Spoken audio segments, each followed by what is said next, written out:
Hmm, hindi tayo pinahiya ni Utoy. Nakauwi na naman. Fresh from Mexico, Pampanga.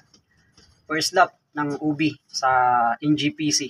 Pero si Utoy, hindi ho natin inintrihan. Kahit 200 pesos lang yung entry nito. Wala kasi tayong oras para mag-abang sa kanya.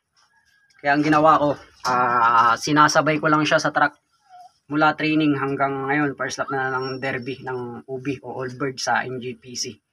Kahapon, ngayon ang release, ngayong Sunday. Pero hindi ko na alam kung anong oras to nakarating o nakauwi dito sa aking loop. Kasi tulad nga ng sabi ko, ang gusto ko lang naman makita sa ibon na to, yung consistent niya.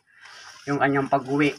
Ikakarga na natin to, ikakarga. Kung matapos niya ang buong derby, edi maganda. Meron na tayo magiging foundation bird. Bala ko kasi kay Utoy, gusto ko lang makita yung consistent niya. Kung matapos niya yung karera sa derby ng NGPC, ibig sabihin makunat siya. Hindi nga lang to sigurado, hindi ko lang sure kung mabili siya kasi hindi ko na siya naabangan mga boss. At least, pagka nakadulo siya, alam na natin na itong ibon na to dumudulo. Pasukan na lang natin ng speedbird na may dulo, maghanap tayo ng hen. Pero plano lang naman yan kung matapos niya yung race, kasi hindi ko alam kung hanggang saan yung kanilang pinaka last lap, kung pinaka dulo, kasi ilang lap to hindi lang may first lap, second lap, third lap hanggang fourth lap. Hindi ko alam kung may fifth lap pa. Hindi naman kasi ako masyadong nag-update o nagbabasa sa kung saan yung basta sa GC lang ako, binabasa-basa ko lang.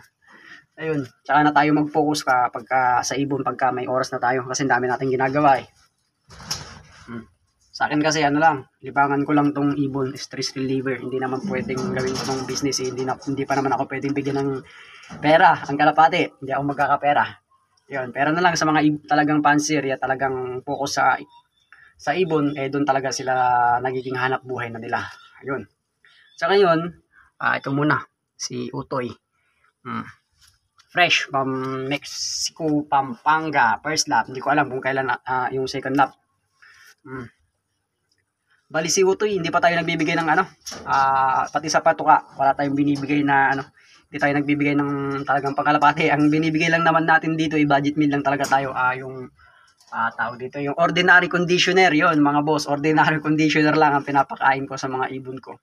Kagaya ni Utoy, lang din to, ordinary conditioner. Tsaka nagbigay na rin tayo ng pabaon sa kanya.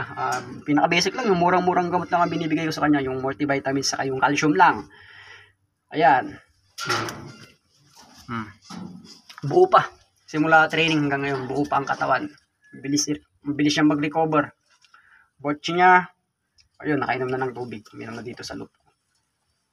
Abang-abang na lang kung hanggang saan ang kaya ng ibon na to. Pero okay lang naman kahit mawala to. Nandito pa naman yung tatay nito. Kaya hindi ako natatakot kung mawala siya. Nandito pa naman yung tatay. Ayun. Thank you. Ang galing mo talaga, Utoy. Natututo ako mang kondisyon.